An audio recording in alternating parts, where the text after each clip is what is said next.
When a guy has those advantages in boxing skill and speed, and they don't take risks, they are almost impossible. You do not hold, and you are throwing punches. Boxing is hit and don't get hit. Shakur is the best at that. A great pure boxer is putting on a performance. Some people will complain, oh, it's boring because there's no drama. Right. But I at least appreciate the fact he's operating on such a high level that there is no drama. He is in total control. And I just, when you see something like that, I say you hang it in the Louvre. It's a masterpiece. Yes. With that style he fought, it doesn't matter who he fight, he would give them trouble. Max Kellerman breaks down Devin Haney versus Shakur Stevenson as a high-speed chess match. Not a slugfest. He highlights Haney's discipline, jab control, and ring IQ, but says Shakur's elite defense, timing, and sharp counters could. In the way Shakur fought. I know you guys think I get on Devin Haney. No, and I like just Devin thinking Haney. about it. That's a prime but here's the example of difference. what you're talking about. Devin Haney boxed beautifully against Norman early yeah. and then stopped boxing. He started sitting on a lead, which is running and holding. That's not boxing. Shakur boxed every second of that fight. Shakur, I can't even think of the time where Shakur grabbed Teo and held him. Not one time. Like, maybe it happened. He I don't actually was remember. being physical inside, but Teo was initiating. Here's boxing. Boxing is standing in punching range, right? You move your leg. You use your legs when you got to get out of range.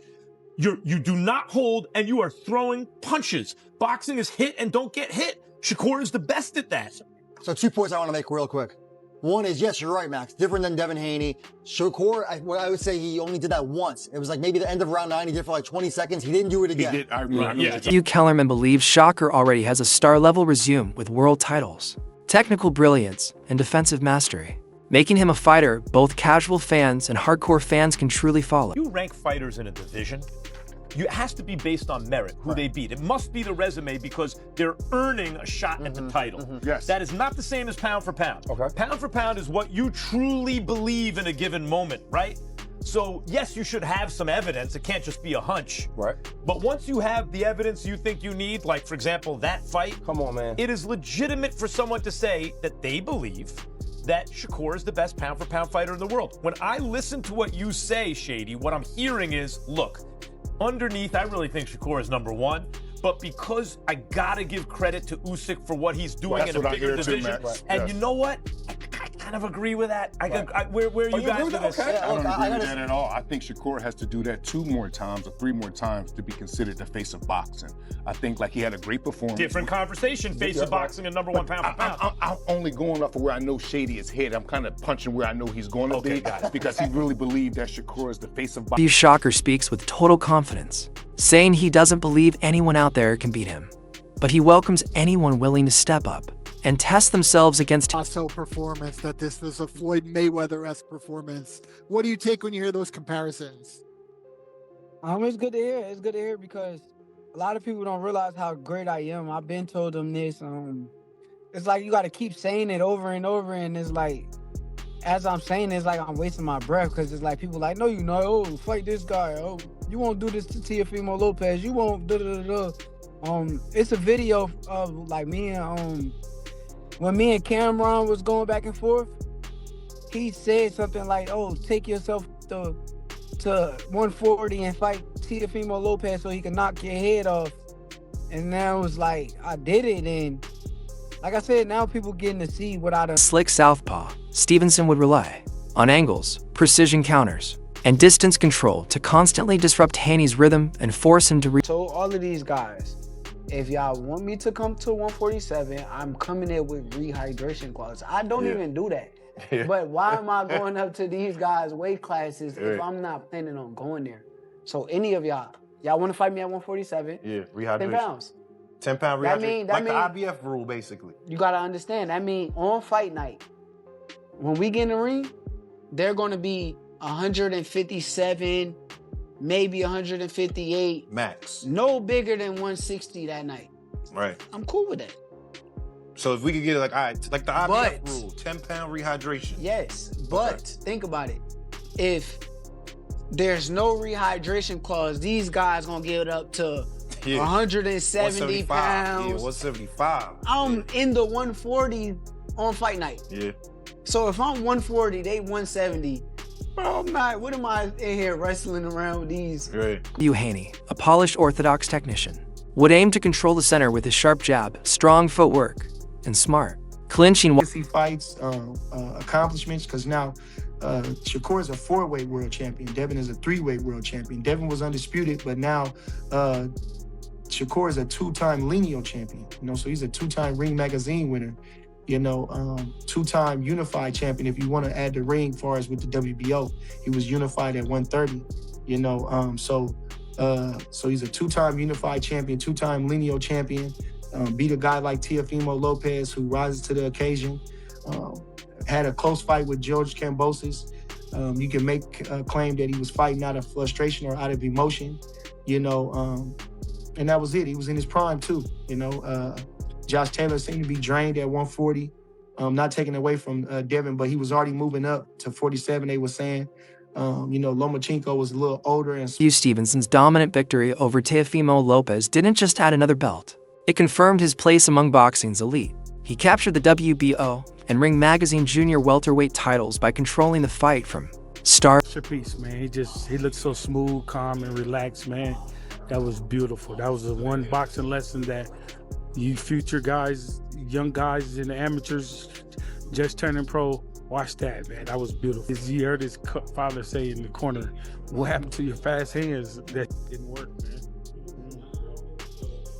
Just overall, just given the styles in boxing so well, was there any way that Teo could have put on a better performance, a better plan, and gotten a better result? No, I don't think whatever he would have brought to the table would have worked, man. Shakur just got a great boxing mind. That's just it. He's got a great boxing mind, and once he put his mind to it, he's gonna get the job done. What is it gonna take to beat someone like him? I don't know, Brian. Probably one stay. The numbers backed it up too, as Stevenson outlanded Lopez clearly, then landed cleaner with both jabs and power shots, proving his dominance on every level. With scorecards, so basically 11 rounds to 1. What did you think about the outcome and the fact that he was able to win so dominantly? One, shout out to New York. The true Bruce Harrington, he's world champion now. I'm so proud of him. Been watching him fight the undercards and all this stuff forever, and the world champion. I was bawling, I was crying, yo. So shout out to him. He shine every time he come out to see his story, see how much he done overcame everything. Now he get his girlfriend knockout, looking good against Jermaine Ortiz. Wonderful. Now we got the main event with Shakur, and I knew that was gonna happen. Everybody be talking all that rah to me. I know boxing, and like I told y'all, we was gonna see a little bit of athleticism, but we was gonna see Shakur be using his jab, going to the body, and we saw blood today. Shakur did great today. Only thing I can ask for is stopping. I can't ask for fights that make more sense. I'm like, nah, he just keeps saying my name to the public. This is a fight that people want to see. My fan base, they want to see this fight. I put the fight together. 2 days before the fight, now he's sick. He poisoned, somebody massaged him and did something to him. I don't know, all this shit that he kept talking about, but I'm just showing y'all what type of person I am. I be bugging but I know my wrongs. I understand. That's why now I gotta understand it's a business and not just get talked into doing things. Popping it, so nigga, when I pop it, what's the problem? Because other niggas don't pop it. You know what I'm saying? You pop it 1,000 times. Nigga, you was talking about that sparring shit. Nigga, you beat niggas up in sparring. I didn't watch you beat niggas up. And when my son got down on you, you dig what I'm saying? You act you tell us, you tell us, Bill, if your son is undefeated in the gym, congratulations. Congratulations that you got an undefeated fighter. He beating Shakur Stevenson. Right? I really don't know why he beating him. Good. The thing with that is it's an amazing fight because both guys are very quick, very intuitive, and very fast and sharp. I do lean with. I'm not even gonna pick a winner in that because this is my first time playing it in my head, and I just see it. It's just so back and forth, and it's that fast chess that we always talk about, and it's that fast chess, which it's gonna be slick. What wins a fast chess match? What makes a difference? who's fastest. Yeah. Honestly, it's who's fastest, and it's also not just who's fastest with the hands, but also mentally to make that setup in that second move. Both guys have this. It's a matter of who's able to set up and capitalize the fastest. That's a fantastic fight. You think we see it? Love to see that. Yeah, but do you think? I think so. I think we get it at maybe 140. I'm not rushing that fight, and I don't think we get it at 140. I think if we get it at 135. Yeah. Yeah, I don't think Shakur. Maybe Shakur's got, I don't know, maybe a couple fights, if not less than that, at 130. And then I think a blessing for us would be Shakur going after fighters, not going after belts, not going after a championship title, but going after belts, or going after fighters.